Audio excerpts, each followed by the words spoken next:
The Knee Gurus, the latest research and advice from industry experts for best practice management on knee injuries and pain. Here's your host, Bevan Collis. Hello everyone and welcome back to another episode of The Knee Gurus. I'm your host, Bevan Collis, and it's great to be back after a bit of a break and producing some more content. It's been a bit of a crazy time for myself and our family and business as the ski tourism's come back to Japan and it's become busier and busier over the winter. We've got a big team of staff there operating all the clinics in Japan. We've opened a new clinic in Ecoland in Hakuba, and also recently opened a new branch of Singapore Physio in the CBD alongside a personal training gym called Peak Gym. So if you're in Singapore in the CBD, we can now help you out. So now the winter's almost over. We're moving into the Northern Hemisphere springtime, and it's time to get back creating a few more episodes. All right. So today I'm really excited to have on as guests a mother and daughter team. Daughter Liliana France is a 14-year-old high school student and also a budding elite basketball player. Her mum is Natalie Dau, who is an Australian-based expat here in Singapore, but a high-profile member of the expat community. She's lived here for 20 years, and she's also an elite ultra marathon runner, and she appears on the radio on Kiss FM weekly talking about health and fitness. She's also author of a book called Run Like a Girl, and her Instagram account, Rockstar Arms, has over 570,000 followers. Liliana also has a terrific Instagram account related to her basketball. That is Liliana France _B-ball, where she documents her basketball playing and also more recently her return from injury after she ruptured her ACL, which, as you're probably guessing, is why we've got them on. So Liliana recently ruptured her ACL playing basketball, and her family and her spoke with a number of specialists and physios, surgeons, doctors, and family friends. And she decided they all decided, using the shared decision-making model that we know is so important for that decision-making process in healthcare, to try the cross-bracing protocol to aim for an ACL heal. As her growth plates were still open, surgery carries some extra complications. And so they decided to bend the knee and go into a brace and bend the knee to 90 degrees to aim for an ACL heal, even though her tear type was categorized as one that probably wasn't optimal for the cross-bracing protocol as part of the bundle that had torn, had flipped out to the side. They decided that they weren't going to operate either way until the growth plates were closed, so they may as well give it a go.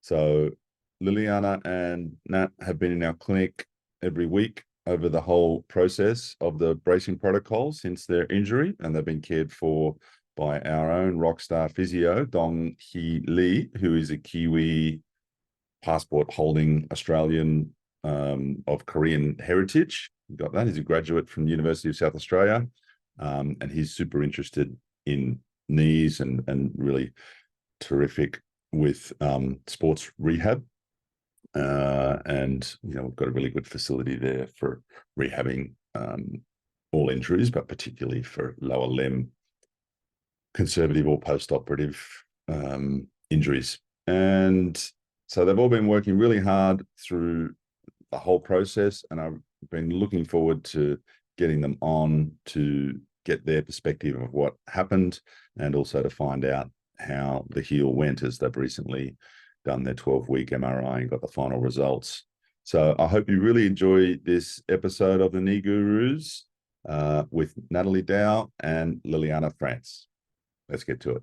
Okay, guys, so we're really happy to have with us today Liliana France and Natalie Dau, who have been through a really amazing experience after Liliana injured her knee recently, and we're going to find out all about their journey. So thanks very much for coming on the podcast, guys. Pleasure. Thank you for having us. Before we get into your knee injury, Natalie, can you tell us a little bit about how you ended up being a sort of a Singapore-based fitness influencer? Is that the right term? Yeah. 570,000 Instagram followers. How did that pan out? I hate the influencer term. I've been here 20 years and I came up for a corporate job originally, left that maybe about 12 years ago, was always into fitness and health, and then sort of started competing a bit more, I guess, seriously, went to a couple of Spartan World Champs, then did track, started getting sponsored by brands along the way, got into doing more media work. My background was global marketing, and then decided to take the plunge into ultra racing, and that's sort of the home for me at the moment. And yeah, I just fell into it, basically, into this whole influencer thing. It started out as a joke, and then a joke that went wrong, and that was it. Well, it's good that it came from a high performance base anyway, which is pretty cool, more so than just pretty photos or whatever. Bikini shots, yeah. And you used to do triathlon as well, I understand. Yes, I did back in the old days, pre-Liliana, and then I ended up with a pretty bad case of deep vein thrombosis, and then rheumatoid arthritis. So that sort of shut my triathlon career down then, and then had a child. So I sort of sold the bike and traded it in for one with a basket and a ballon instead. We went through the same journey, actually, the last time Vanessa and I did a triathlon, about exactly the time that our daughter was born. But I believe you were a basketballer as well in your youth. Is that right? Yes, the whole family were a basketball family. Mum, Dad, my brother, and I all played, and played at a pretty decent level in Australia. Went to a couple of national championships. So that was definitely my sport growing up. So it was nice when Liliana fell in love with it as well.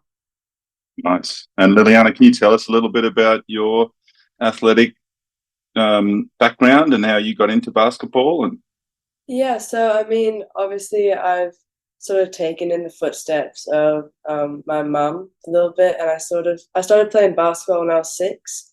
I joined a school club team, and I sort of just fell in love with it, and I joined some school teams, and then it sort of just developed from there.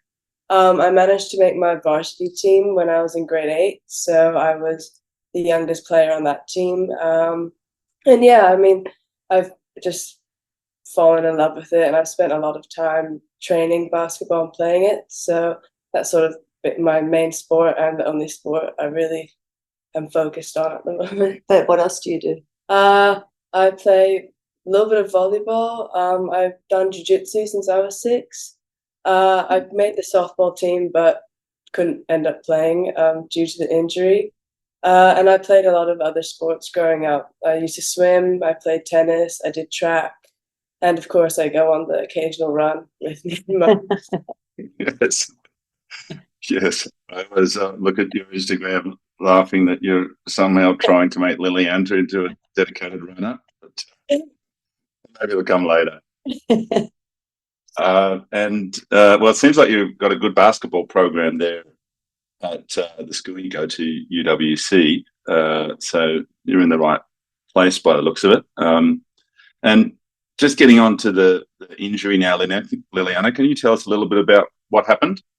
So it was during a basketball game, and I was just chasing a rebound, and my defender caught me on the side and sort of fell on me as I was changing directions, and I caught my kneecap, and it dislocated and tore my ACL with it.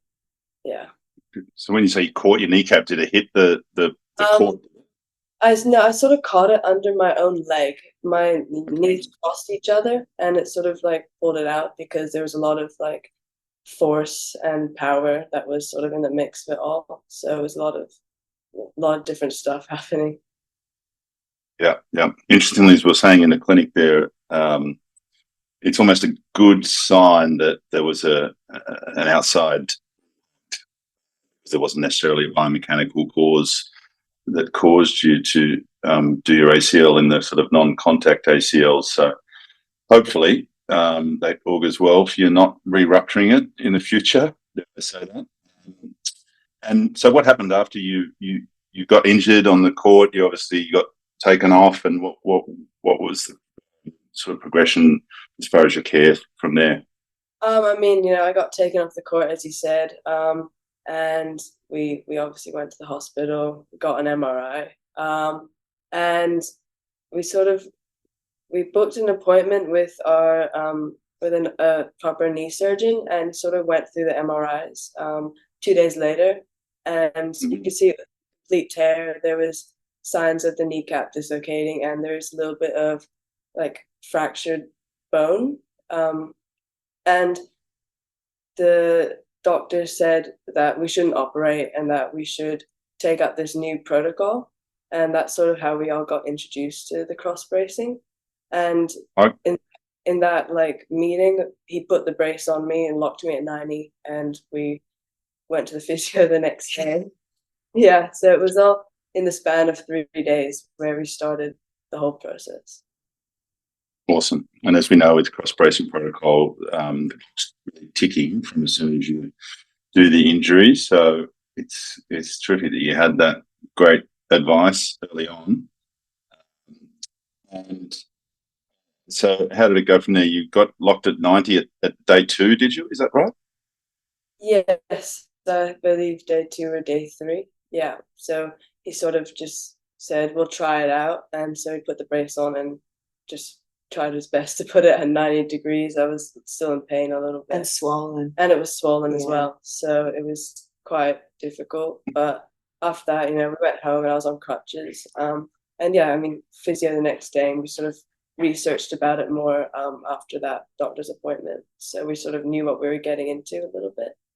Yeah. Yeah, it's also new now. We're sort of starting to recommend people not to go to 90 until 5 days, just because it is so swollen, and that first 5 days is going through that bleeding sort of phase. But and I understand, Nat, that you had some family connection with Tom Cross, and you managed to get an appointment for a tele consultation with him. How did that play out?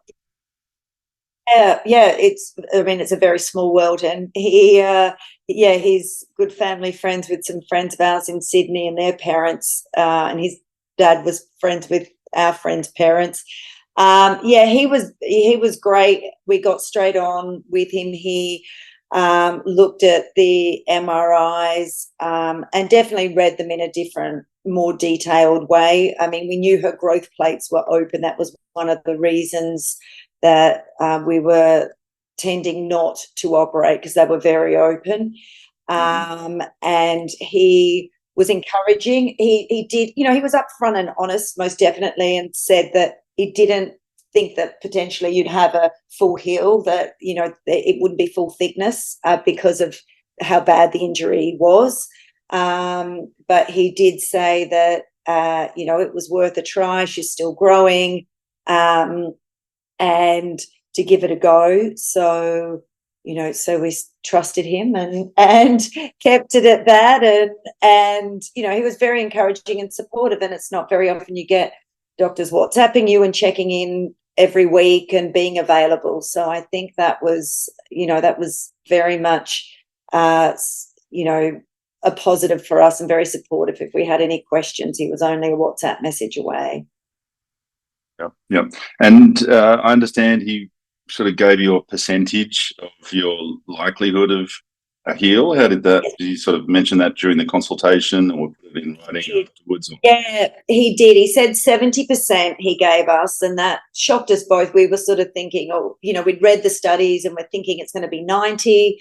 And then we got on a plane to go and support your team to Bangkok, and we were, you know, I think feeling sick about the whole thing, really not knowing what to do, because this is something so new. We'd obviously been in to see you guys and have a consult with Dong, and, you know, I know you were on the phone with him constantly, and I'm on the phone saying, well, should we operate, because we feel like operating would at least maybe guarantee a heel. And even Alan, the orthopedic surgeon, said, look, I would take 70% any day, even as a surgeon. So after you guys talked us off the cliff, we basically were 100% all in, because I think that's how you have to be if you're going to give it a go. It's all or nothing. You can't half do this. Yep. So you're in at 90 degrees pretty early, and I understand you went on anticoagulants, which part of the cross-brace protocol, because we've got that increased risk of DVT, and I guess you've got a family history of DVT by the sounds of it. That probably made it even a little bit more risky. How did you end up sourcing the anticoagulants, and how did you find that? Yeah, it was, there was people aren't loving prescribing them, I guess, but my local GP actually, I asked him if we could have a script for them for her, and he asked why, and I sent him the links around the cross bracing and the thought behind it, and he was happy to prescribe them, which was really helpful. So he was supportive in that process. And then the other thing that we did ask Tom was around a PRP injection. And his advice was take one within 3 weeks of injury, otherwise don't do it. So we were within 3 weeks. So we did go and have a PRP injection as well. Yeah. And what's the rationale for the PRP injection? Just that it sort of gives a bit of a turbo boost to the body's natural healing? Yes, correct. And, it's one of those things no one really knows. Does it work? Doesn't it? But we sort of figured throw everything at it that we possibly can. We got on the collagen really super early as well. And then obviously you were rehabbing from the moment you went into Singapore Physio. From that day onwards, you rehabbed every single day. So I think that was a big part of it too. Yep. And when you're going through this cross-bracing protocol, one of the, I guess, comparisons people make is the journey that you go through the cross-bracing versus surgery. I guess in surgery, you've got on the downside, you've got that period of pain, and there is quite a lot of pain in the first couple of weeks post-surgery, whereas cross-bracing protocol is relatively pain-free. But you've also got on the downside, I guess, in the cross-bracing protocol, you've got that uncertainty in your mind sort of hanging over you for the whole 12 weeks. Is this whole thing going to be wasted? Whereas the surgery, as you said, you've probably got a little bit more assurance. It feels maybe a little bit less risky. How did you find the whole journey of going through the cross-bracing protocol? Did you find there was some sort of dark moments as well? Sort of second-guessed your choices and were wondering if you're taking the right path? Well, the whole thing was a pretty emotional experience. Like you said, there's quite a few dark spots where I was just sick of doing the exact same rehab for weeks, and I didn't feel like I was getting anything back because I didn't know if it worked or not. I sort of, by week 4, I'd understand that I've done this knowing that it may not work. I had to go into this process with the expectations that it may not work. So I'm not, disappointed when I find out I've done this all and it hasn't worked. But I've also, if it hadn't worked, I understood that I've come out of this whole thing a lot stronger and a lot fitter than I was before. And, if it hadn't worked, nothing I did the past 12 weeks would change. I'm not taking a big step back if it hadn't worked. So it sort of was a little bit reassuring knowing that I wasn't going to lose everything I just worked on, whether it worked or not. And like you said, it was not as painful, I imagine, as after surgery. And I feel I was moving a lot better, straight away. As soon as I started extending my leg, I was getting into it. I was adapting pretty fast. So I found it quite easy after that. But the first 4 weeks were probably the hardest because you're just doing the same thing. I couldn't walk upstairs. I had to sit on my butt and scooch myself up. I was struggling, I had to sit down in the shower. I had to put a sleeve over my leg. So yeah, it was pretty hard. But it was all worth it in the end. And whether it worked or not, I'm happy with how everything else has turned out. You sort of made peace with yourself even before you got that sort of 12-week MRI, that you're happy with the choice, and and you had some positive outcomes as well. Yeah. During that first 4 weeks, that really hard period where you're locked at 90, how sort of strict were you with that? You were sleeping, showering, wearing the knee brace sort of 24/7. I did. Pretty much. I think I took it off maybe twice. Oh no, sorry.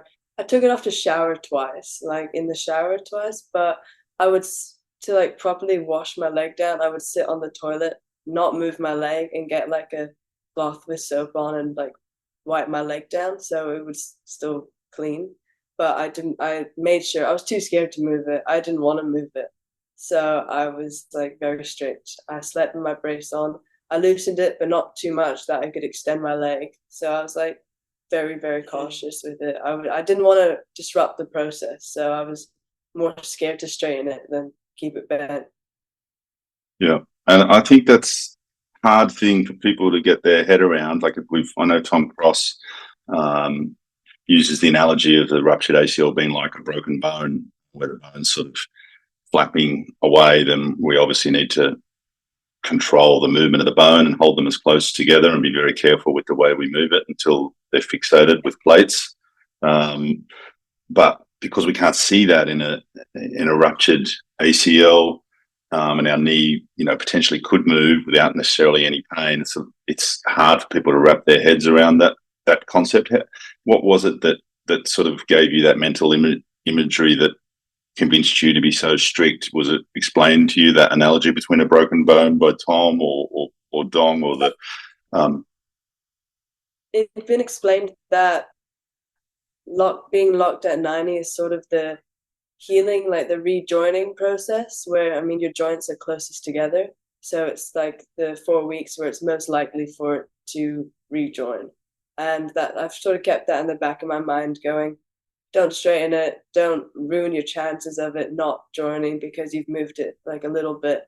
So sort of like keeping in mind that the smallest movement could sort of affect the process, and I didn't want to risk it. Like, I'd been doing all this work, I've been planning on doing it for 12 weeks, so I didn't want to possibly throw the idea away in the first 2 weeks. So I was sort of just trying to keep myself really strict based on that knowledge. Awesome. Sounds like you were saying that you guys were all in. And yeah, it's really interesting to hear that, particularly as physios, because we have got this drive in our gut to keep people moving the whole time. As soon as someone's got an injury, you've got to keep moving, get the stiffness out of it. Let's get the knee straight. And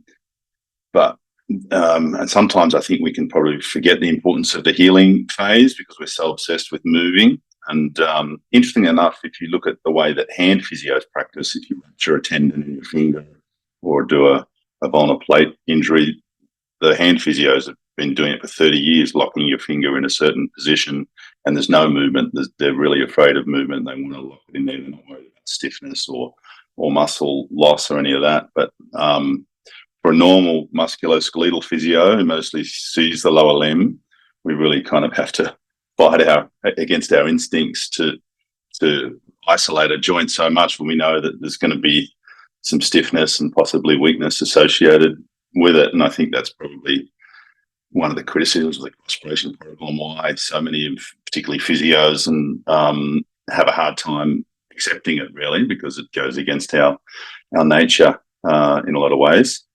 And so what was a sort of a typical day and week for you through the cross-bracing protocol? Did you continue to go to school and continue with your normal sort of life? Yeah, so You didn't miss a day, I never did you? missed a day of school. As much it was very hard, especially like I went to school 2 days after the initial injury and every single day after I started cross bracing. So it was hard to get around, but after the second week, it was just, I was used to it. I knew where I had to be, how long it would take me. I got to use a lift. I didn't have to walk up the stairs at school. Mm-hmm. But coming home, I would sort of get into a routine of do my homework, eat my dinner, and then go upstairs and stay upstairs for the rest of the night. So I would do my rehab and then go to bed instead of having to like go up and down the stairs. So I sort of got into like that sort of routine, and it made me feel like the days were going faster because as soon as I was done school, I had to do this, and then I had to do this, and then I was doing my rehab and I was in bed. And you also had 1 day of physio a week and 2 days of PT a week. So the first week we were straight in with the PT as well. So we decided that well, and he's a sports scientist, so he's a bit more understanding around recovery. So yeah, we invested in a PT 2 times a week, which we still do. So you were moving, and he was following what Dong was prescribing you for yes and no, but he was working your upper body and working different things that maybe we wouldn't do as well. And I mean, going to the gym and going to physio was also like a little bit of a change of scenery for me, because 4 out of 7 days I was upstairs in my house doing rehab, and I got to break that the week up by going to the gym and working with someone else and doing different exercises, and then going to the physio and being introduced to new movement and stuff, and then doing my rehab at home. So it sort of just broke it up a little bit. Yeah, it was awesome to see how hard you're working. And with all that work that you did, I guess there's a double benefit to it. One is we kind of understand now that loading the joint and putting the ACL through a little bit of stress while it's held in that healing position will encourage the body to heal the ligament a little bit more collagen and make it a little bit stronger, or hopefully a lot stronger, but also, of course, maintaining your natural muscle and avoiding muscle strength loss and atrophy and avoiding the stiffness. And I guess that's one of the big criticisms of the cross-bracing protocol, that, how can you possibly keep your knee at 90 degrees for so long and stay in place for 12 weeks? Your knee's going to be stiff and your leg's going to be weak. How did you find the stiffness in your knee and the strength in the surrounding muscles that coming towards the end of your protocol? I mean, since we started the rehab like almost straight away, I had very little atrophy to my muscles. Like, it was very minimal. And as soon as I started doing my rehab, it's a lot of different movement than what I usually do in basketball and jiu-jitsu. Like, I was focusing a lot more on my leg strength. I was doing some more arms. So I was actually building muscle instead of necessarily losing it. So that's like a very big benefit from it. I was locked at 90, but there's a lot of things you can do at 90 degrees. Like, I was doing wall sits, you could do calf raises. Like, I was building muscle even in the first 4 weeks. And when I started straightening it, I guess because I've been using those muscles, my knee wasn't as stiff as I expected it to be, because I went from 90 degrees to 60 degrees. And it was actually pretty easy to straighten it. I mean, I was a little bit scared because I'm straightened my leg for so long. I didn't know what it would feel like, but it was all right. I mean, it was a little bit stiff, but it was a lot easier than I thought. But it was sort of towards the end, I was struggling to fully straighten it. But I mean, I managed to do that in less than a week with just some exercises. So it was pretty easy with the stiffness and the straightening. So you got it fully straight within 1 week of the 12-week protocol, is that right? Yeah. That's pretty cool. And how's it going now? You're walking without a limp. I see you back out running. Yeah. Jumping.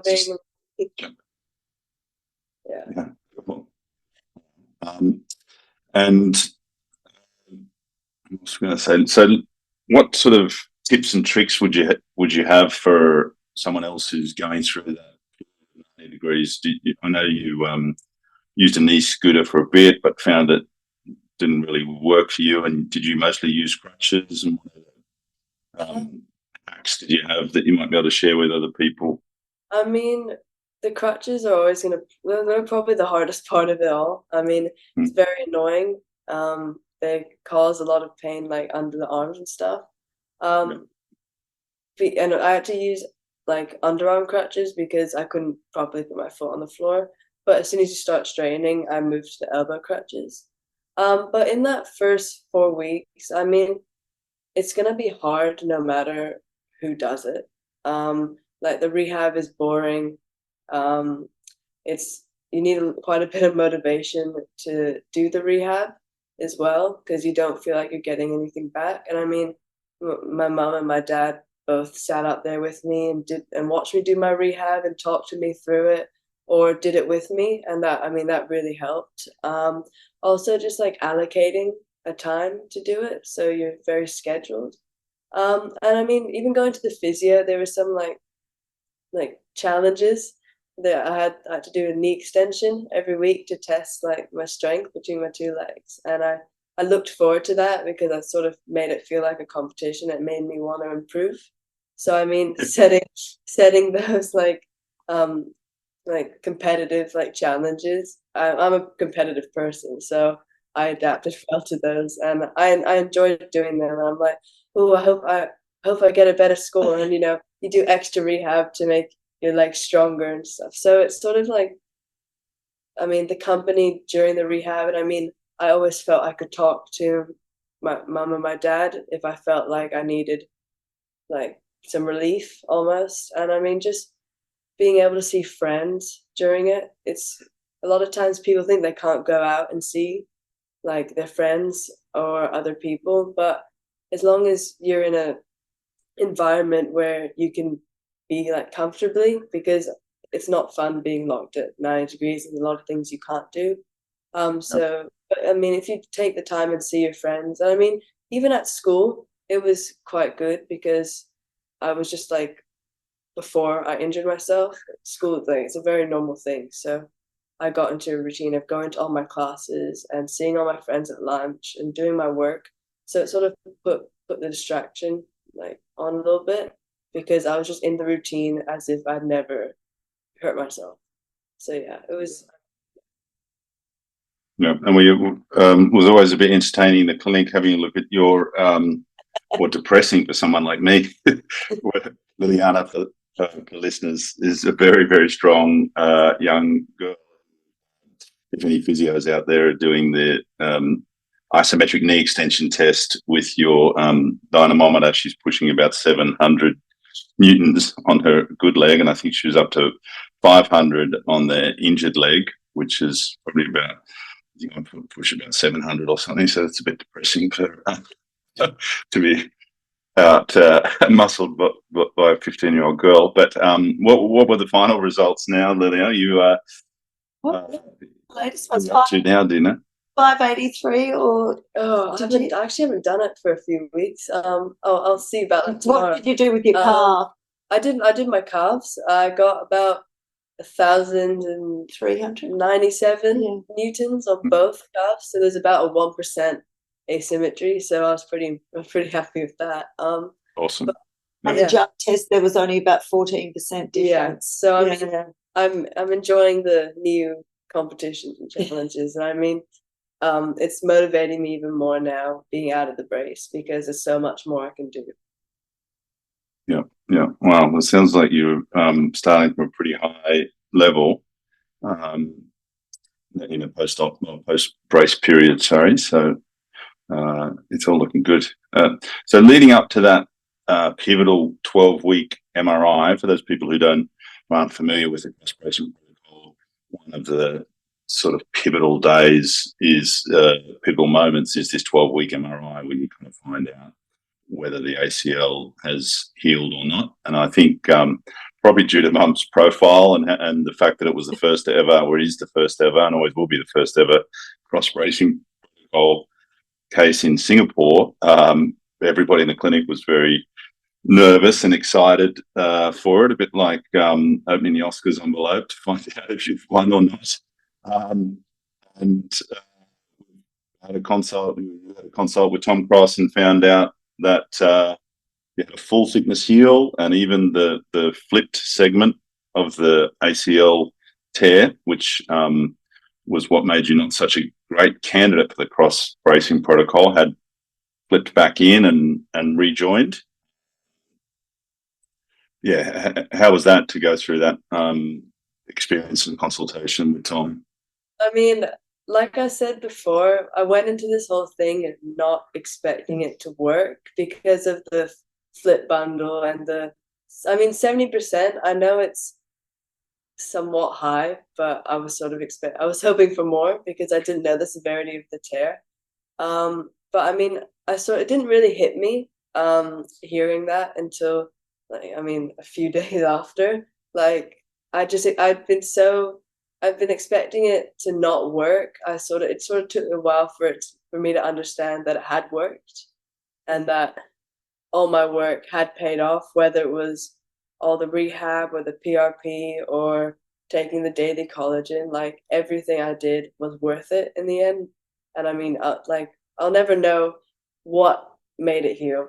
I won't know if the PRP did help it heal or didn't, but it's like reassuring to know that I did everything right and that it's healed and it's thick. It's like the proper thickness as well. So yeah. And Tom was just blown away. Obviously, he wasn't expecting that. So, he immediately said, "Can I use your scans for my presentation?" Yeah. Yeah. So I think he was, he was upfront saying, "I did not expect this to be a full thickness heel. He thought maybe the bundle would just bunch up or something, not now reattach." So, and he thought he put it down to, and he doesn't actually know how detailed her rehab had been, but he did say, the cases that are the most successful are the people that are rehabbing the hardest.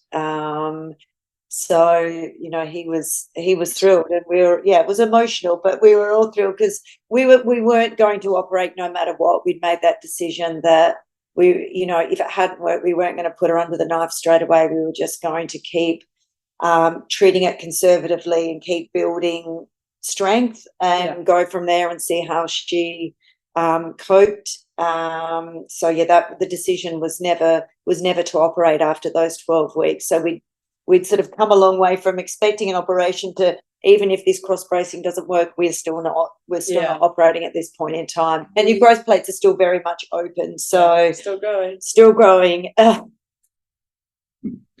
Yeah, I think that's the thing about the cross bracing protocol is that, and versus surgery. Surgery you can always go back and do it later, but you can't sort of undo having the surgery. So, as you say, if the bracing protocol had failed and you might have been able to go back to surgery, go back to basketball with an ACL deficient knee and done well there. Was that your plan, to go back to full sport without surgery? Yeah, I mean, we were just towards the end, we're like, no matter what, we're not operating. And we're saying, if it hadn't worked, you focus more on the neuromuscular aspects of the strengthening, and you just make sure, like Tom said at our first consult, I have like the strongest legs in Singapore. And I know how to land properly, I know how to jump properly. And so I go back to basketball, full contact, knowing how to do everything safely and minimizing the risk of doing it again. Sorry, not doing it again, but injuring myself in other ways. Yeah. And what are the plans now for return to sport? Discussions with Dong and Tom and surgeon here. Have they laid out a time frame? Yeah, I think we're very much of the physio-led time frame. I think because Dong's been the one, and you guys have been leading where she is and sees her every week much more than a surgeon or even Tom at this point. So she's back running, she's back jumping, you're doing your single leg jumps are great already. So we're thinking, back on the court, no contact come May, and then looking at sort of July, August for contact back playing. Okay, and that would be how long since the injury? That'd be 7 to 8 months. 7 to 8 months. Yeah. I think, and one of the things that Tom says in one of his presentations is that I think they got a little bit maybe too excited in the early phases of the cross bracing protocol, and people returning to sport maybe a little bit too soon, because that healing does take up to 9 to 12 months to fully heal. and they did have a few re-ruptures, so God forbid that happens. But I'm sure, so you'd be low chance for that. But yeah, I think 7 to 9 months is and probably one of the reasons to go into the cross-bracing protocol shouldn't be that you want to get back to sport really quickly, because it is still a long road. And so what are your sort of long-term plans for basketball, Lillian? Are you thinking you're going to go for it? We're looking at a scholarship maybe in the States, or is that kind of on the radar? Yeah, I mean, this is not a bad time to get injured. I mean, I'm only in grade 9, so it's my freshman year. So yeah, I am hoping to potentially get a scholarship to the US for basketball. And I mean, the next 3 years I'll be playing a lot. I'll be focusing on it. Maybe we'll go to the US for a camp in the summer one time. I'll join a club team in Singapore and work on my skills there. But I mean, now that I'm a lot stronger and a lot fitter than I was before, like I said, I wouldn't have ever done this much gym work. I wouldn't have focused on strengthening myself like this if I hadn't gotten injured. Like, I would only be on a basketball court. I'd be going to jiu-jitsu. I'd be playing softball, but I wouldn't be doing this specific gym work. So I think I'll be a lot better now that I'm back on the court. I'll focus on my skills a lot more between like now and that July, August period before I start doing contact. But yeah, I would love it if I could get a Division 1 scholarship. That'd be great. So would your parents would love a scholarship too. Well, I just think that's awesome that you feel like you've come out of the cross-bracing protocol even stronger and more resilient than you were before, which probably not many people can say that about their ACL surgery. So it sort of seems time to rebuild your body. I thought you were always going to a personal trainer twice a week and always a bit of a gym junkie, but not so much, huh? I mean, maybe I'd go We've got a gym in our house. Yeah. Maybe I'd do something for 15 minutes once a month, but it wasn't on my radar necessarily. And a bit at school, but not really. A bit at school, like part of the basketball team, you do morning gym, but it's not the same as having a PT pushing you to like your limits. So it's very good now coming out of it. And we'll keep that trainer as well now. So, that's something you'll keep for longer term. Yeah. Awesome. Yeah. And it's looking like that we're finding that inquiries we're getting for the cross-bracing protocol in Singapore from the pediatric patients or children, basically because of that growth plate. And it seems like that they're the really early adopters of the cross-bracing protocol, and it's great that people can have you as a role model and example.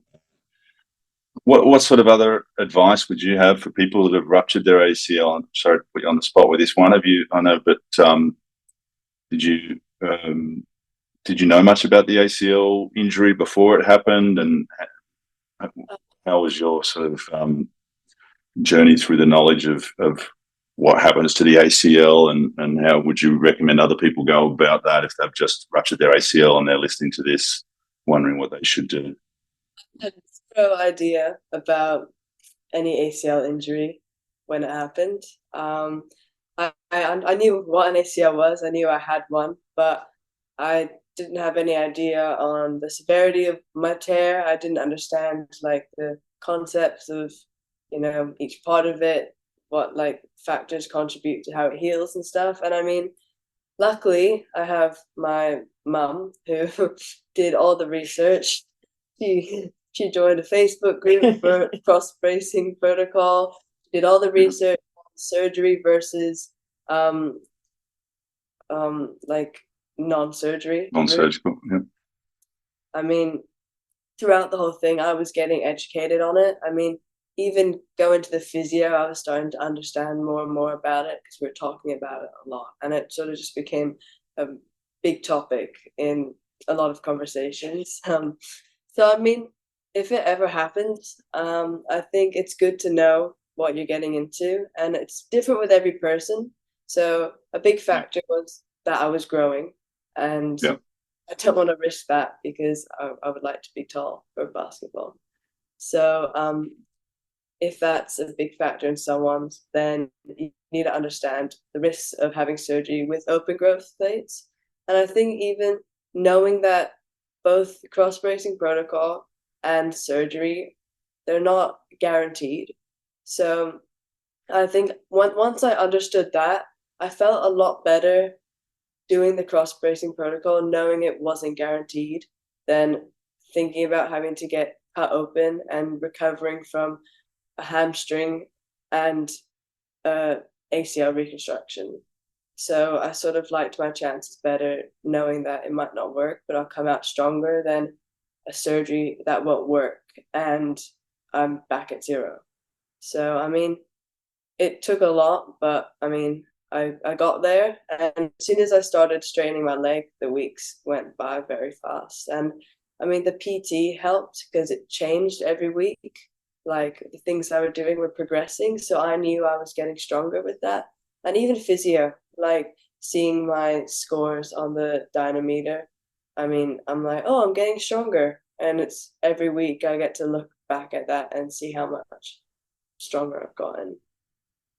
Yeah. And Natalie, I understand you've been already contacted by other parents and children of people who've suffered an ACL injury. What sort of advice are you handing out them, or other people are listening who've got a child who's ruptured their ACL? What would be your advice to parents out there?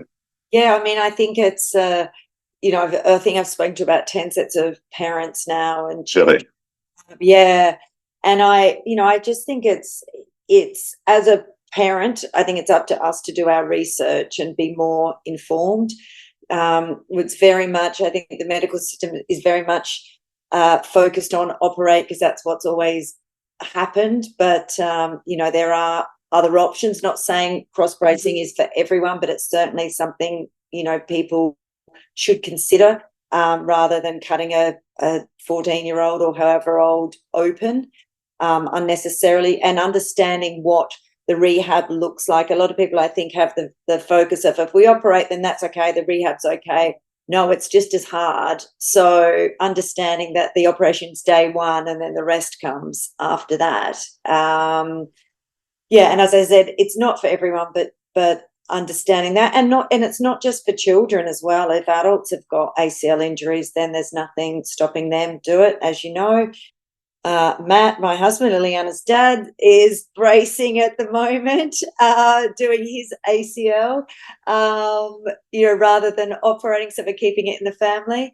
But I do think it's up to us to educate ourselves now and just don't be forced into operating. Ask the questions, look at options, speak to as many people as you can, and even reaching out to different doctors and things on social media. People are happy to help. I haven't had anyone not answer anything anytime I've asked a question. So, don't be scared and don't feel stupid to ask questions.